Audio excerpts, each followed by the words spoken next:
देखिए हर खबर यहीं पर। सब्सक्राइब कीजिए TV9 भारतवर्ष। नमस्कार, मैं हूं आपके साथ सरगम पंत और TV9 भारतवर्ष के डिजिटल प्लेटफॉर्म पे आप सभी का बहुत बहुत स्वागत है। तो नक्शे में बदलाव के लिए किए जाने वाले संवैधानिक संशोधन पर फिलहाल नेपाल ने रोक लगा दी है। नए राजनीतिक नक्शे में नेपाल ने भारतीय क्षेत्र काला पानी हो गया, लिम्पियाधुरा और लिपुलेख को अपने हिस्से में दर्शाया था। इसे नेपाल कम्युनिस्ट पार्टी की सरकार में खुद को मजबूत करने के लिए पीएम केपी शर्मा ओली के प्रयास के तौर पर देखा जा रहा था, जिसके तहत वो भारत के खिलाफ अति राष्ट्रवादी भावनाएं भरना चाहते थे। हालांकि वो नेपाल के दलों के बीच नए नक्शे के आसपास आम सहमति बनाने में सक्षम नहीं रहे। नेपाली दलों में से कई को लगा कि यह गोरखा राष्ट्रवाद को लागू करने और निजी लाभ के लिए उठाया गया कदम है। पीएम ओली, जिन्हें सत्तारूढ़ नेपाल कम्युनिस्ट पार्टी के भीतर समस्याओं का सामना करना पड़ रहा था, को इस महीने काठमांडू में जोरदार विरोध प्रदर्शन के लिए देखा गया, जो उत्तराखंड के धारचूला से लिपुलेख तक भारत द्वारा खोली गई 80 किलोमीटर की सड़क को लेकर था।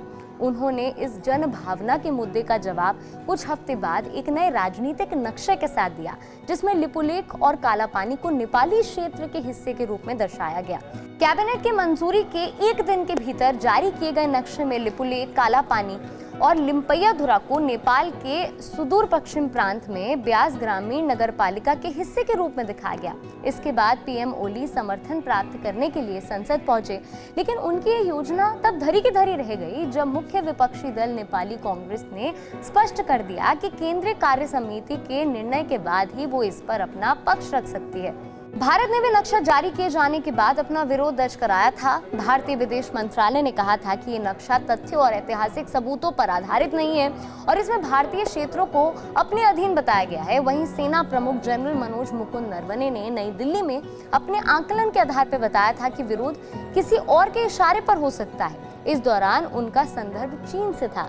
इस टिप्पणी ने पीएम ओली को इतना उत्तेजित कर दिया था कि उन्होंने नेपाल के सेनाध्यक्ष जनरल पूर्ण चंद्र थापा से कहा कि वो जनरल नरवणे के बयान का सार्वजनिक रूप से खंडन करें, लेकिन एक मीडिया रिपोर्ट के मुताबिक जनरल थापा ने मना कर दिया और ये कहा कि एक राजनीतिक मुद्दा है ये और इसका सेना से कोई लेना देना नहीं है। जैसे जनरल नरवणे नेपाल सेना के मानद जनरल हैं, वैसे ही जनरल थापा भारतीय सेना के मानद जनरल हैं। जनरल थापा द्वारा राजनीति में घसीटे जाने से इनकार करने के बाद ही नेपाल के रक्षा मंत्री ईश्वर पोखरेल ने जनरल नरवणे की आलोचना करते हुए एक बयान जारी कर दिया था। इसके बाद बुधवार का घटनाक्रम पीएम ओली के लिए एक और झटके के रूप में आया। 2 महीने में ये दूसरी बार था जब उन्होंने रिवर्स गियर में जाना पड़ा। पिछले महीने पीएम ओली का 2 अध्यादेशों को रद्द करना पड़ा था, जिन्हें उन्होंने अधिसूचित होने के 5 दिनों के भीतर मंजूरी दे दी थी। लेकिन इसके बाद भी ओली सरकार ने यह दावा किया था कि वो 10 दिनों के भीतर संविधान संशोधन बिल के साथ वापसी करेंगे। पीएम ओली ने बुधवार को कहा कि ये केवल स्थगित कर दिया गया है, रद्द नहीं किया गया है। तो चलिए, इस वीडियो पे आपकी क्या प्रतिक्रिया है, कमेंट सेक्शन पे हमें जरूर बताएं। साथ ही इस वीडियो को लाइक कीजिए, शेयर कीजिए, सब्सक्राइब कीजिए हमारा डिजिटल चैनल और देश और दुनिया की तमाम बड़ी खबरों के लिए आप देखते रहिए www.tv9bharatvarsh.com।